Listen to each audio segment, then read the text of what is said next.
खबरदार में आज हम नोटबंदी पर पूर्व प्रधानमंत्री मनमोहन सिंह के विचारों का विश्लेषण करेंगे, लेकिन उससे पहले पुराने नोटों से जुड़ी आपके लिए सबसे जरूरी नई जानकारी आइए हम आपको बता देते हैं। 1000 रुपए के पुराने नोट को चलाने की छूट अब किसी भी जगह पर आपको नहीं मिलेगी। 1000 रुपए के पुराने नोट अब सिर्फ बैंक में ही आप जमा करवा सकते हैं। 500 रुपए के पुराने नोट अब 15 दिसंबर तक उन जगहों पर चलेंगे जहां छूट दी गई है, जैसे सरकारी अस्पताल, मेडिकल स्टोर, पेट्रोल पंप। चुनिंदा जगहों पर आप 500 के नोट चलेंगे। आपको पता होगा कि 500 और 1000 के पुराने नोट चलाने की सीमा आज रात 12 बजे खत्म हो रही थी। सरकारी स्कूल कॉलेजेस की फीस के लिए 15 दिसंबर तक 500 के पुराने नोट का इस्तेमाल आप कर सकते हैं। कल से 500 और 1000 के नोट बैंक में बदले नहीं जाएंगे, सिर्फ आपके खाते में आप उन्हें जमा करवा सकते हैं। पूर्व प्रधानमंत्री डॉक्टर मनमोहन सिंह की आवाज सुने काफी अरसा हो गया था। अच्छा हुआ कि नोटबंदी पर कांग्रेस ने अपनी राजनीतिक बंदूक से निशाना साधने के लिए मनमोहन सिंह का कंधा ढूंढ लिया और देश को नोटबंदी पर पूर्व प्रधानमंत्री और जाने माने अर्थशास्त्री मनमोहन सिंह की आवाज सुनने को मिल गई। डॉक्टर मनमोहन सिंह ने आज प्रधानमंत्री नरेंद्र मोदी को खूब सुनाया। नोटबंदी पर राज्यसभा में अर्थशास्त्र की अपनी क्लास लगा दी, लेकिन नोटबंदी को लूट का नाम देकर ऐसा लगा कि कम बोलने वाले डॉक्टर मनमोहन सिंह विरोध में जज्बाती होकर कुछ ज्यादा ही बोल गए। एक बार मैं प्रधानमंत्री जी से मिला था, तो मैंने उनके सामने विषय रखा। काफी देर बातें हुई, मतलब मैं बोल रहा था।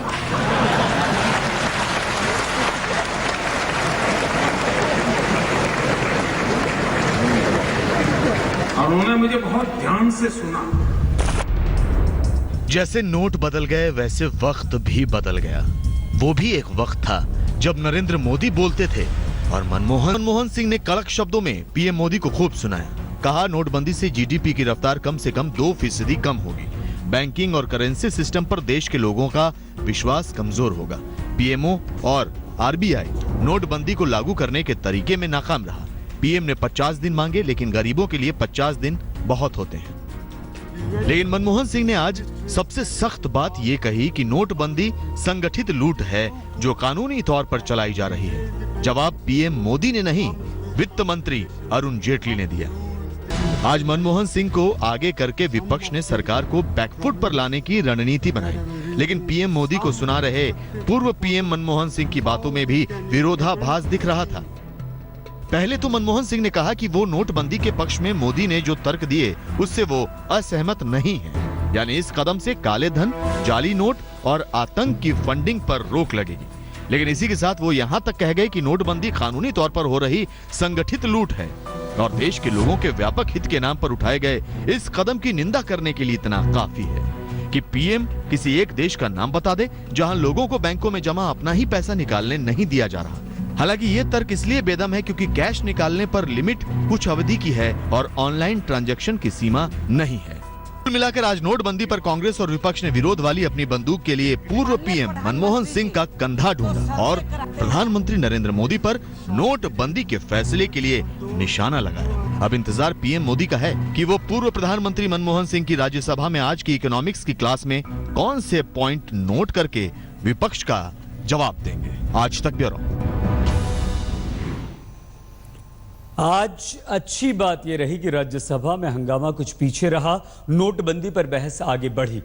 कांग्रेस ने डॉक्टर मनमोहन सिंह को आगे करके विपक्ष की आवाज को धार देने की कोशिश की। बहस के दौरान काफी समय तक प्रधानमंत्री नरेंद्र मोदी भी मौजूद रहे। कई सांसदों ने नोटबंदी पर संसद में हंगामे और शोर को हंसी मजाक में हल्का करने की कोशिश भी की। प्रधानमंत्री मोदी भी कई बार हंसते हुए दिखाई दिए नजर आए। अब सबसे बड़ा ब्रह्मास्त्र पूर्व प्रधानमंत्री मनमोहन सिंह को माना और उन्हें राज्यसभा में बोलने के लिए उतार दिया। मनमोहन ने पीएम मोदी को खूब सुनाया। It's a monumental management failure. It is a case of organised loot. खबरदार में अब हम पाकिस्तान के रक्त चरित्र वाली सोच में गांधीवादी विचारों के मुखौटे का विश्लेषण करेंगे, क्योंकि अपने सैनिकों की मौत पर बिलबिलाते पाकिस्तानी मीडिया में एक्सपर्ट्स कह रहे हैं कि भारत और पाकिस्तान अगर एक दूसरे की आंख फोड़ते रहे तो पूरी दुनिया अंधी हो जाएगी। और ऐसा इसलिए हुआ है क्योंकि अपने 3 सैनिकों की मौत के बदले की आग में जलती भारतीय सेना ने पाकिस्तान पर इतने गोले दागे कि पाकिस्तान को नानी तो याद आई ही, गांधी की अहिंसा वाली बातें भी याद आ गईं। हमने पाकिस्तानी मीडिया के माहौल में घुले युद्ध वाले डर का विश्लेषण किया है।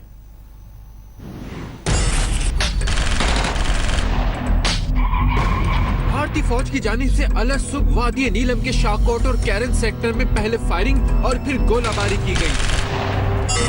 अपने 3 फौजियों की मौत का बदला लेते हुए भारतीय सेना ने पाकिस्तान को बदले की आग का ट्रेलर क्या दिखाया? पाकिस्तान में बड़े बड़े रक्षा विशेषज्ञों को नानी के साथ साथ महात्मा गांधी भी याद आ गए। सैनिकों को मौत के घाट उतारकर पाकिस्तानी सेना अभी सांस भी नहीं ले पाई थी कि भारतीय सेना ने ऐसा भीष्म में भी पाकिस्तानी सेना को बुरी तरह हड़का दिया गया। भारतीय डीजीएमओ ऑफिस की तरफ से जारी बयान में कहा गया, अगर पाकिस्तानी सेना की तरफ से सीज फायर का उल्लंघन शुरू हुआ या पाकिस्तानी कब्जे वाले कश्मीर में आतंकवादियों ने घुसपैठ का कोई प्रयास किया तो भारतीय सेना मुंह तोड़ जवाब देगी। इसी तरह समझ में आ रहा है कि एलओसी पर उसकी एक और गलती उसके लिए बड़ी मुसीबत बन सकती है।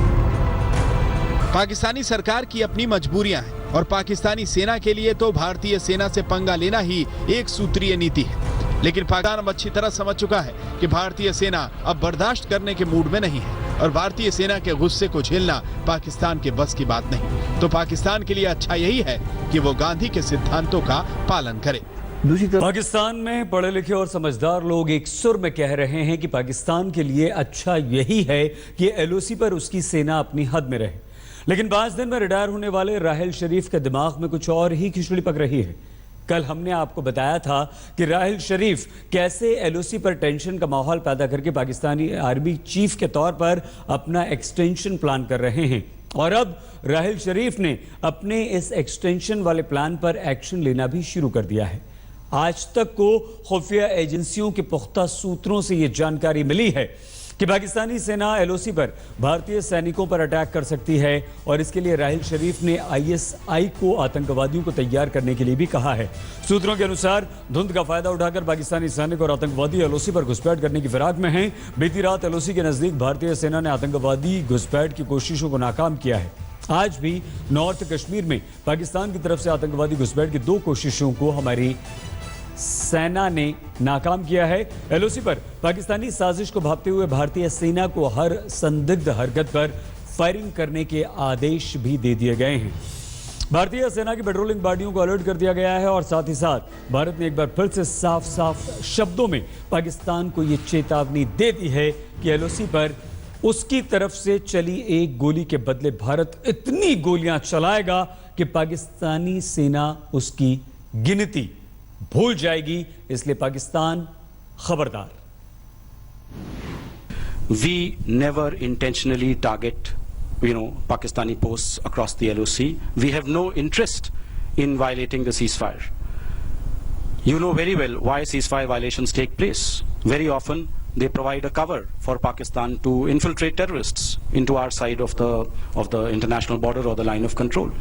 So the onus for stopping ceasefire violations clearly lies on Pakistan. इससे ज्यादा साफ शब्दों में पाकिस्तान को क्या समझाएं कि भारत अब उसकी किसी भी हरकत को सहने के मूड में नहीं। अब तो पाकिस्तान की एक गोली का जवाब देते वक्त भारतीय सेना गोलियां गिन भी नहीं रही।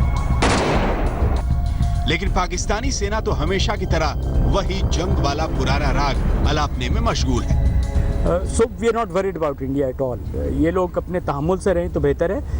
कश्मीर के इशू को रिजॉल्व करें, बाकी तमाम ताल्लुकात को बेहतर करें, लेकिन असूलों के ऊपर बात करें। सो इसलिए फ़ौज हमारी जो है, तीनों मुसल्लह अफवाज है, वो फुली रेडी है, हमें कोई परेशानी नहीं है। होना तो ये चाहिए था कि पाकिस्तानी सेना अपने चीफ राहिल शरीफ के फेयरवेल की तैयारियां करती, लेकिन हो ये रहा है कि राहिल शरीफ जाते जाते भी सर्जिकल स्ट्राइक के बदले का ख्वाब देख रहे हैं। आज तक को मिली जानकारी के मुताबिक राहिल शरीफ रिटायरमेंट से पहले सर्जिकल स्ट्राइक का बदला लेने के लिए पूरी तरह आतुर है। राहिल शरीफ ने आईएसआई को भारत में अपने टेरर सेल एक्टिवेट करने का आदेश दिया है। सूत्रों के मुताबिक अगले 5 दिनों में एलओसी पर पाकिस्तानी सैनिक भारतीय सेना के जवानों को मारकर बर्बरता करने की फिराक में है। लेकिन भारतीय सेना ने भी अब पाकिस्तान की तरफ से आने वाली हर ईंट का जवाब पत्थर से देने की पूरी तैयारी कर ली है। अब वो दिन लद गए जब पाकिस्तान ये मानकर बैठता था कि भारतीय सेना कभी जवाबी कार्रवाई नहीं करेगी। पाकिस्तानी सेना प्रमुख राहिल शरीफ अपने टेंशन से एक्सटेंशन वाले प्लान को पूरा करने की कोशिश करेंगे नहीं। अनिल कुमार के साथ आज तक ब्यूरो। मामले की गंभीरता को समझना समझदारी की निशानी होती है और ये पाकिस्तान के लिए शुभ संकेत हैं कि वहां के पढ़े लिखे और समझदार लोग अब खुलकर अपनी हुकूमत और सेना को अहिंसा के रास्ते पर चलने की नसीहत दे रहे हैं।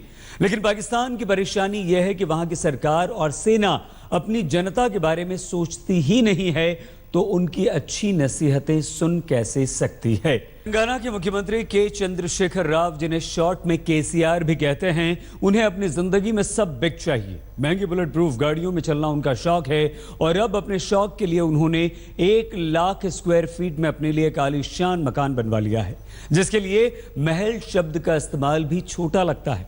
आज के चंद्रशेखर राव ने हैदराबाद में बनकर तैयार हुए अपने महल में सपरिवार गृह प्रवेश किया, जिसकी दीवारें तो छोड़िए, बाथरूम्स तक बुलेट प्रूफ हैं।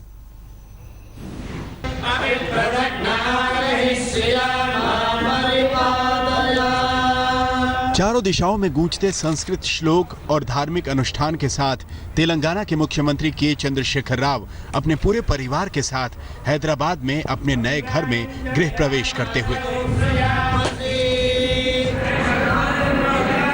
संस्कृत श्लोक और पूजा पाठ के बीच घर पर नजर दौड़ाइए। 1 लाख स्क्वायर फीट में फैले इस घर के आगे महल भी फेल है। हथियारबंद सुरक्षाकर्मी, माइन प्रूफ गाड़ियां, खिड़कियों और वेंटिलेटर्स पर बुलेट प्रूफ शीशे। ऐसा घर जिसकी सुरक्षा किसी किले से कम नहीं। लेकिन तेलंगाना के मुख्यमंत्री के चंद्रशेखर राव के लिए इतना काफी नहीं है। इसीलिए उन्होंने अपने और अपने बेटे के कमरे के साथ अटैच बाथरूम तक को बुलेट प्रूफ बनवा लिया है। खासियत इस बंगले की यह है कि इस बंगले के बाथरूम तक को बुलेट प्रूफ बनाया गया है। चूंकि मुख्यमंत्री के चंद्रशेखर राव एक Z+ सिक्योरिटी होल्डर है, जाहिर तौर पर सुरक्षा के खासे इंतजाम किए गए हैं। करीब 50 सुरक्षा कर्मी 24 घंटे इस बंगले की सुरक्षा करेंगे। आप देख सकते हैं अभी भी यहाँ पर काफी ज्यादा सुरक्षा है। इस बंगले की, नए बंगले के पहले जो पुराने मुख्यमंत्री होते थे, जैसे किरण कुमार रेड्डी, उसके पहले वायएस राजशेखर रेड्डी यहाँ पर एक पुराने बंगले में रहा करते थे। नए नवेले तेलंगाना के मुख्यमंत्री का नया आवास चर्चा का विषय है, जिसे बनाने में 33 करोड़ रुपए खर्च हुए हैं। यह आधिकारिक आंकड़ा है। 200 मजदूरों ने दिन रात काम करके रिकॉर्ड 8 महीने में इस महल को खड़ा किया है। 200 कारों की पार्किंग तो महलों में भी नहीं होगी, लेकिन यहाँ है। 55 हथियारबंद सुरक्षा कर्मियों की टीम अपने मुख्यमंत्री के महल की सुरक्षा में 24 घंटे तैनात रहेगी। बंगले की बाहरी दीवारें काफी ऊंची हैं, जिससे किसी के चोरी छिपे दाखिल होने की भी कोई गुंजाइश नहीं। मुख्यमंत्री अपने राज्य का राजा होता है। इस बात को ध्यान में रखकर सोचें तो के चंद्रशेखर राव ने अगर अपने रहने के लिए महल बनवा लिया तो क्या गलत कर दिया। लेकिन जब मुख्यमंत्री के चंद्रशेखर राव के घर में गृह प्रवेश की ग्रैंड सेरेमनी चल रही थी, तब विपक्षी पार्टियां उनके राजसी ठाट बाट के खिलाफ हैदराबाद के इंदिरा पार्क में विरोध प्रदर्शन कर रही थी। लेकिन इसका कोई असर मुख्यमंत्री के नए नवेले घर पर बिल्कुल नहीं पड़ा। वैसे भी जिनके बाथरूम बुलेट प्रूफ शीशे के होते हैं, वो दूसरों की बातों पर ध्यान कम ही देते हैं। आशीष पांडे, हैदराबाद, आज तक। तेलंगाना के मुख्यमंत्री के चंद्रशेखर राव की राजशाही की मिसालें सिर्फ उनका नया घर ही नहीं दे रहा। हाल ही में उन्होंने मां भद्रकाली के चरणों में 3 करोड़ 70 लाख रुपए का सोने का मुकुट चढ़ाया था, जिसका वजन 11 किलो 700 ग्राम था। इससे पता चलता है कि तेलंगाना भले ही आर्थिक संकट के दौर से गुजर रहा हो, लेकिन उसके मुख्यमंत्री के लिए पैसा हाथों के मैल जैसा है। खबरदार में फिलहाल इतना ही, लेकिन आप कीजिए बस थोड़ा सा इंतजार। अब से कुछ ही देर में दस्तक लेकर आपके साथ होंगे हमारे सहयोगी पुण्य प्रसून वाजपेयी। देखते रहिए आज तक।